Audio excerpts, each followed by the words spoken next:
Today, Yes. we wanted to talk about urinary incontinence. Yes, because we have obviously a lot of patients coming through with this problem. And sometimes it's something that we can fix, and sometimes they get referred to Dr. Handler, we are trying to get on the podcast. So I want to talk about when you make that decision, how you make it, and just why, like what the whole Yeah. reasoning is. Urinary incontinence is not just a simple disease. Stress urinary incontinence, meaning leakage of urine when somebody coughs, sneezes, runs downstairs, or runs generally, has a different type of treatment than a patient that has an overactive bladder where they're having to empty their bladder or feel like they have to empty the bladder every 30 minutes. And then there's less commonly overflow incontinence where there's some obstruction to urine coming out and the patient's bladder gets fuller and then they leak because it's overfull and it just spasms and leaks. The patients that do best, if they're going to have urinary incontinence, then they should have stress urinary incontinence because it's the one that we're best at resolving. So let's just stick with that point for now. It's incredibly common. 50% of women who have had a vaginal delivery will have some degree of urinary incontinence, and 50% of postmenopausal women will also have urinary incontinence, that type. Though there's a little more overactive bladder in the older patient. The other group, the younger patients being associated with childbirth, that's clearly when they're younger. First of all, in evaluating a patient, you have to determine they don't have a bladder infection because that can make things worse, and that may be all that's necessary is just to treat that. Then there are concerns of the physical change that's occurred by childbirth or just occurs with aging, where the pelvic floor is weaker and sags a little bit, so that the anatomy changes when a patient coughs or sneezes or runs, and that causes them to leak because the angles between the urethra, the tube that comes from the bladder to the outside, the angle that has with the bladder changes, and therefore the patients leak a little bit. We can assess that on an examination to see what type they have, and it depends on severity of it, really, because if there's significant change of the anatomy with a cough or sneeze, that is almost always going to need surgery to respond. So what are you doing in that exam? When the exam, we're getting a patient to, first of all, cough.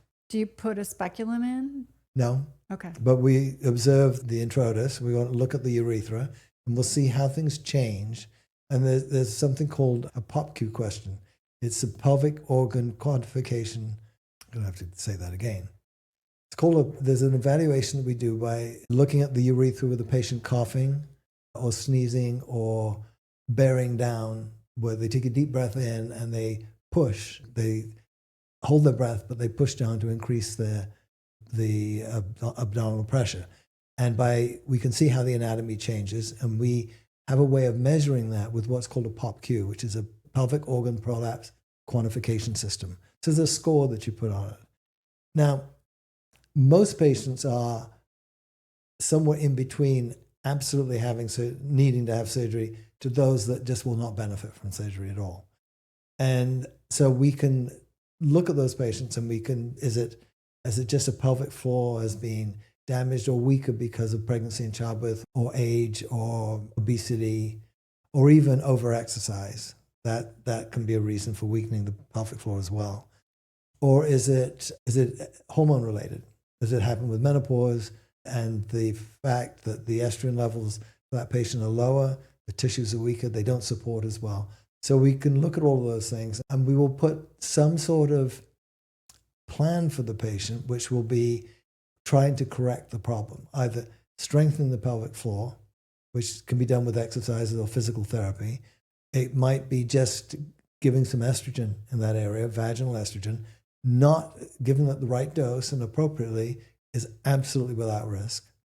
And then there are recently, for the last 10 years, we've had available technology which has been borrowed from the plastic surgeons. We're using this technology for skin tightening and avoiding surgery such as facelifts by utilizing this to tighten the skin. Those things have been adapted now for use in the vagina.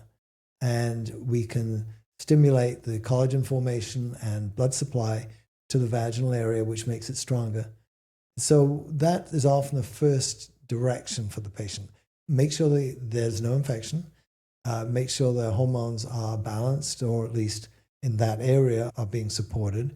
And sometimes, and a large percentage of the time, we'll use the new technologies, which are either laser energy or radio frequency electrical energy, to strengthen the tissues.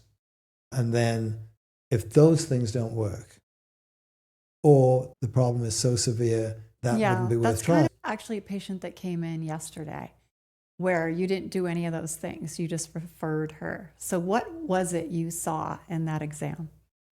She had a significant prolapse. She had what's called a rectocele, which is the vaginal tissues bulge from the rectum, from posteriorly, when the patient bears down.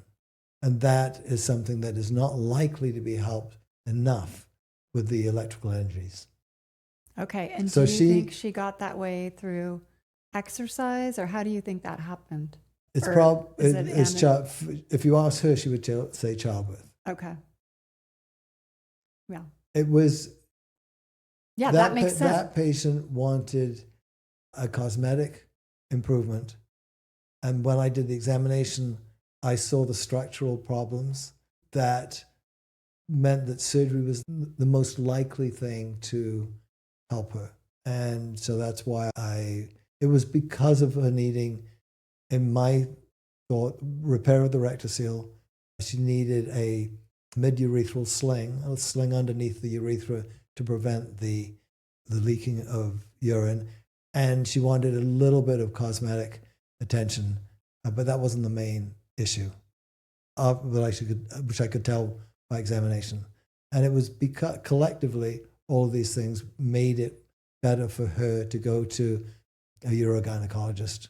Yeah. These are things that I used to do, types of surgery that I've done a lot of over the years, but I don't do many of those now. And because now there are subspecialists who do them all the time. No, I thought it was good you referred her. It was great. Yeah. Okay. But okay, I think you answered my question. Thank you.